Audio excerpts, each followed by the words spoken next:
So if we think there's a problem in Seattle where you have a very, very liberal/communist mayor, I would say, it's certainly beyond just liberal. I watched her over the weekend. Wow, that's another beauty we got there. Zach Abraham, I am dying to ask you about Trump's 50-year mortgage plan, but before we get there, we talked when we had you on last episode about Zohran Mamdani in New York, and now it's official. Well, it's not official, but it is. Seattle has also elected the socialist, Katie Wilson. Go ahead. We did it. We did it. It's economic prosperity is on the horizon. We're not going to have any more homeless people. Drug problems are gone. I'm pumped. We're going to hire somebody that's never had a job. Genius. You can't make this stuff up. Like, why do I think the left is completely morally and intellectually bankrupt? See the election in Seattle. Like, you're not even trying to hire competent people, let alone people like you and I have said before. Guys, I know for a fact there are competent liberals that can do a much better job running a city. You want the opposite of that. Like, you literally just had a competition in Seattle of let's find the person that has the least amount of experience doing all the things required to run a city, and also one of the least amount of life experiences in general of anybody that's ever run for public office. And let's throw them in there to fix all of these problems. It is this funny thing that you would have somebody with like virtually no life experience and say, hey, fix some of the biggest crises known to man. Yeah, I wouldn't even hire her as an intern. No, it's like saying, man, we got to fix all these city buses. They're broken down. Bring in a park ranger. Look at who these people are putting up to run cities and run governments and states. Or can you sit there and tell me that those parties and the people that occupy those parties are actually serious about getting anything done? Yeah. Yeah. Like, again, let's say you're a liberal and you believe in all of this stuff. Still, I would look at you and go, why are you electing people to run major cities that have never done a job? Not that job, a job. That's nuts. And what about all the people in the community, the disenfranchised people that you're worried about? Do you think they're going to get a better deal under somebody that's never done anything? I don't even understand their narrative. Yeah. You know what I mean? I don't get it. But it's like, and it's Katie Wilson's not just a one-off, as you allude to. I mean, we've got Mamdani, similar. Nepo baby that the socialists are celebrating, no real struggles in life, no real life experience. I mean, you have to hand it to them that they created winning campaigns out of virtually thin air. I had a Democratic strategist on who said that he thinks it's because it's the Trump revolt, that people are just going further to the left in these blue cities because they hate Trump that much.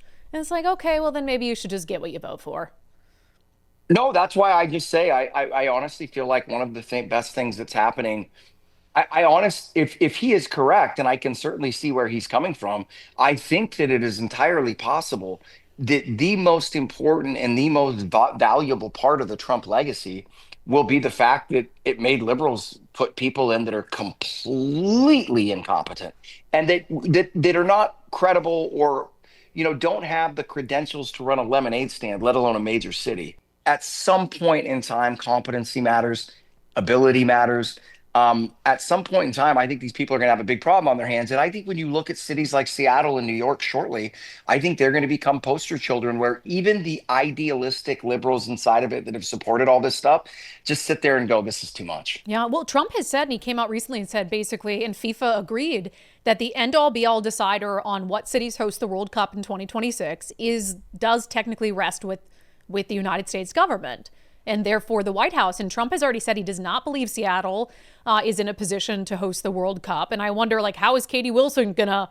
And first of all, I tend to agree with him. I mean, it's certainly not worse off than cities like Portland or San Francisco. But is Katie Wilson going to be willing to work with the president to get it to a point where or not? Or is she just going to say, because she hates cops, I mean, she supported police defunding. So I don't see the city's situation getting any better under this mayor, certainly. Seattle and the World Cup. The new mayor-elect of Seattle is a Democratic socialist. Seattle has or beyond. I watched her. Right, Seattle has that's more than socialism. Right, Seattle has 6 World Cup games. How close are you going to be watching that city with the crime in that city? Well, if we think, and I'll have to speak to Johnny about this, if we think there's going to be a sign of any trouble, I would ask Johnny to move that to a different city. We have a lot of cities that would love to have it number one, and we'll do it very safely. So if we think there's a problem in Seattle where you have a very, very liberal/communist mayor, I would say, it's certainly beyond just liberal. I watched her over the weekend. Wow, that's another beauty we got there. But if we think there's going to be a problem, Johnny, can I say we will move? I don't think you're going to have this problem, but we're going to move the event to someplace where it's going to be appreciated and safe. Yeah, well, I think safety and security is the number one priority for a successful World Cup.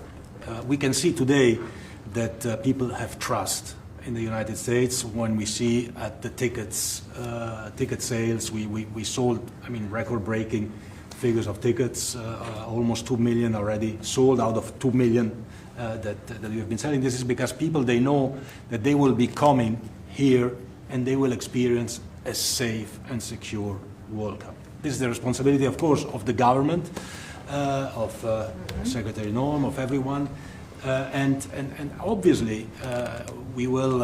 We will discuss. We are working together. We have a task force for this, and we must ensure that all fans coming from abroad or being here, they can experience a celebration of coming together of the sport. And this goes only with 100% safety. It's going to be a shit show. Let's be honest. Well, yeah, to me, it's as simple as I wouldn't award Olympic Games to any sanctuary city. Yeah. Why would you give them a boon in tax revenue from the World Cup if they're openly flouting and violating federal law? I'd tell them to kiss off. Yeah.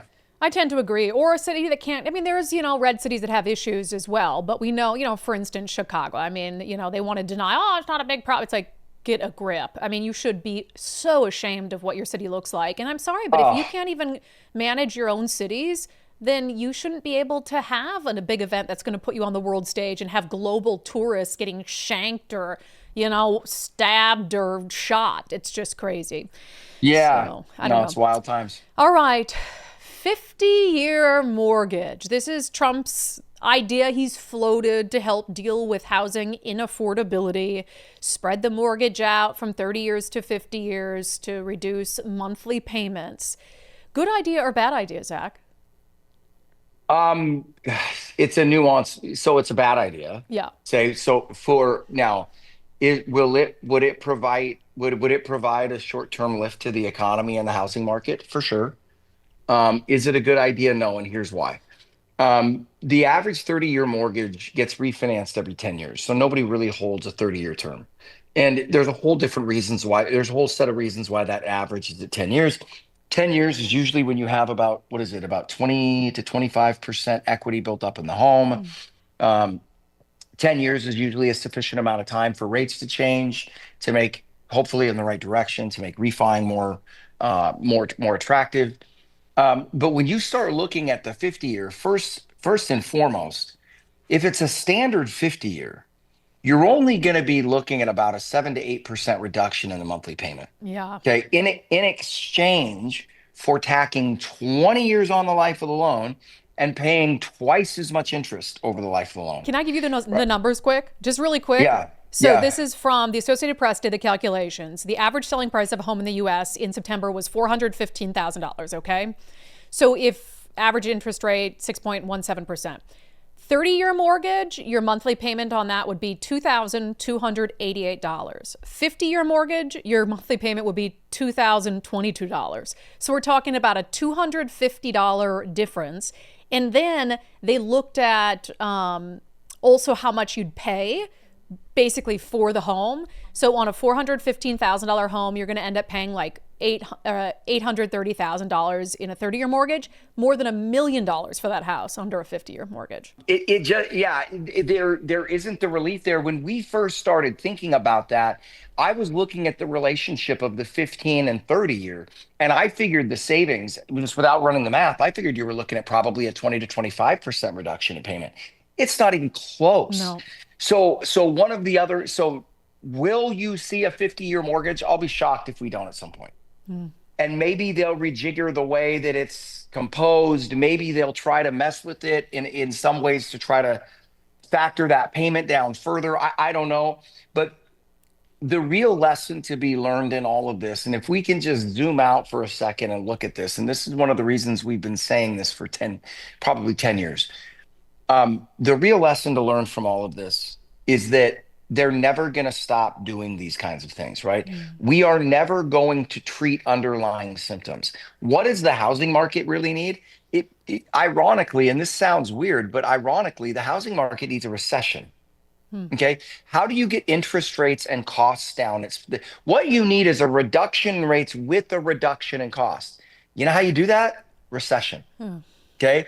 And is a recession painless? No. Will a recession make it infinitely harder for Trump to win the midterms? Yes. And this is why it is very dangerous to link your country's economic policy to the stock market the way that we have done it. Yep. Right? Because what you need is the natural cleansing process of free markets, which are periods of growth, periods of recession. Recession is we clean out the garbage, right? Think of a recession as like similar to an economy as sleeping is to your brain, right? Your brain, you're dialed down a few notches. The brain clears out the trash and the garbage, and you feel refreshed, but you've also cleaned your brain out and you're ready to go the next day. Recessions are exactly the same way, except we decided about 15 years ago that recessions were no longer politically feasible. We didn't like them. They hurt. And so we quit eating our vegetables. And lo and behold, 15 years later, everybody's saying, this is awful. We can't afford anything. And it's like, yeah, because what adults know, unlike children, is everything, every choice we make, every path we go down has costs and benefits. And as long as we continue to legislate like a group of fifth graders that act like there is a choice out there that delivers nothing but upside with no cost, we're going to keep running into these problems. And let's say you had a president who took office and said, you know what, I'm going to do what nobody else wants to do, and we're going to go into a recession, right? We're going to do what needs to be done to just get that out of the way. How long would we have to deal with that?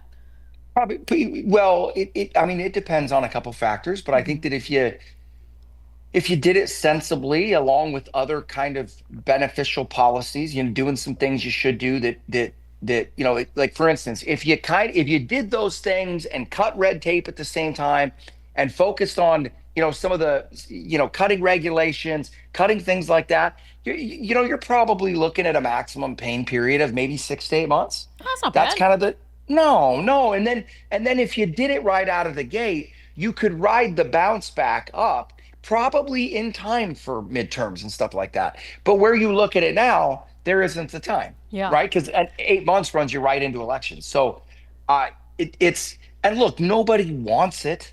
Nobody wants it. But the problem is that the populace, we have not done a good job on policy, but we've done a really bad job on communication too. And the tariffs right now are a perfect example.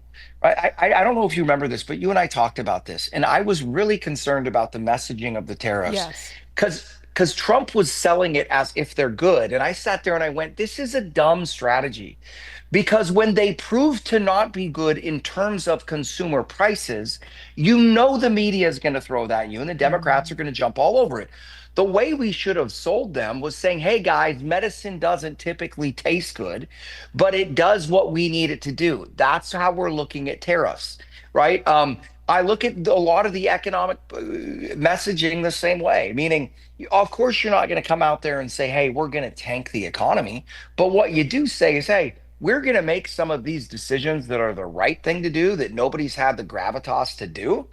And we're going to do it knowing that it could create some pain and some discomfort, and hold on and give us 6 to 8 months and let's turn this thing around. But it's so ironic that everybody's like, we can't have a recession. And yet what we desperately need are lower housing costs and lower rates. Recession gives you both. Yeah, just don't want to pay the price to get there. Right. On the 50-year mortgage thing, if this comes to fruition, and you say probably at some point, what would be the benefit then? Because if you look at an issue like a reverse mortgage later in life, where you're like really never going to actually own your home, why not just keep renting then? If the choice is 50-year mortgage, like I'm 36 seven, six, seven, seven, one of those two. Let's go with six because it's lower, okay? For sure. Sure, yeah. If I were to do a 50-year mortgage, I'd be 86 years old, probably will be dead, maybe, hopefully not, but likely. Why not just keep renting? Yeah, I mean, you make a really strong point. I actually think the economics of renting are probably better. You don't have to fix Consider, things. You don't have to, yeah, insurance is yeah. different. Now, the one benefit you'd get, and it's not much of a benefit, but I mean, for the first 10 years, you have a 50-year mortgage, you're effectively going to write off 100% of those payments because they're all interest, Yeah. right? So it's going to give you a tax deduction. But if you can't afford the monthly payment, it doesn't matter, right? So, tax deductions are great. Well, yeah, if you got the money. Yeah. But no, and this is the point, and you're underlining one of the reasons why 50 years don't exist, which is, do I want to pay twice the amount of interest and run the term of the loan out for 20 years to save 7% on the payment? Yeah. No, Yeah. no, right? And so, yeah, like I said, I think at some point, longer term mortgages. Here's the other thing I think you should look out for. I think you should look out for a longer term mortgage, but a mortgage that's packaged differently, right? Like maybe a mortgage that spreads I don't know. I guarantee you they're going to come out. Again, we never fix the underlying problem. What do? We address the symptoms. So I heard this 50-year mortgage thing came out and I went, of course. Now, if they don't get enough impact from the 50-year mortgage, you'll watch them do other things. One of the things they're talking about doing right now is allowing people to assume mortgages, right? So if you buy a house from somebody that say got a 30-year 2.9% rate, you could assume that mortgage. And that's part of the purchase process. That would obviously be pretty beneficial. But at some point, like I said, we've got to start treating underlying causes and quit just treating symptoms, because that's all this 50-year thing is. Yeah, or you do what I do and you just go marry someone who already had a house and you don't worry about any of it, Yes, there you go. Sweetheart. There you go. All right, let's help people make some money moves. So this story came out this week. Washington State's chain restaurant prices are highest in the United States. And so they are specifically looking at the cost of dining out at chains, because then you can compare it, obviously, to the costs to have the same dishes at the same places elsewhere. So, we've always been pretty high with cost of living and all of that, but it is pretty expensive to dine out in Seattle. It costs 17% more than it does on average across 20 major cities. So you deal with people preparing for retirement all the time. How much do you talk to them about disposable income and unnecessary expensive, like dining out? Like, how much should somebody worry about that? It's all predicated on, and this is one of the things we talk to our clients about. It really is all about what your total spend is, and for some people, it's pretty. As you can imagine, I've got tons of clients where you have very similar net worths, you have very similar monthly income needs, but the way that they allocate their monthly income from retirement is just completely different, right? So there isn't a hard and fast rule, but what I would tell people to do is really examine, right? Know what you're spending, know where you're spending it, know how much you're spending, because it allows you to do, there's a lot of different really cool services out there. So one of them, and go look at what your family spends on all things ordered, right? All types of food you order, Uber Eats, DoorDash, go look at that. Now, if you're like my family, you're going to pull that list up and you're going to be shocked. Yeah. Right. At what you're actually spending. The reason I say to do that is there's a lot of what we found a service that will actually come to our house and make meals once a week. And if we don't do Uber Eats and DoorDash and stuff like this, including the cost of the food, the made meals are about the same as what we were spending on DoorDash a month. Wow. Right. Yeah. But much better food. They're all prepared. So we just put them in the oven and cook them. Right. And like I said, I think there's so many different ways where you can look in and save. So it's not so much don't spend this amount or only go out. It's about how you allocate it. Right. And looking at your total income needs versus the amount of money you've got in your portfolios or whatever is going to fund your retirement, and making sure it fits in there. Some people spend a lot of money on going out and don't travel a whole lot. Yeah. Some people travel a lot and don't, you know what I mean? It's just, it's all about how you allocate it. And knowing, not doing it passively, but understanding. Because I think that's true, is occasionally my bank account gives me these automated, like, here were the stores where you spent the most money this month. And I'm like, I don't even have to look at that thing. Target, Home Goods, Trader Joe's, or CVS Right. will be in the mix, right? So you've got to kind of know. Okay, we appreciate it. We'll talk to you next week. All right. Thanks for having me.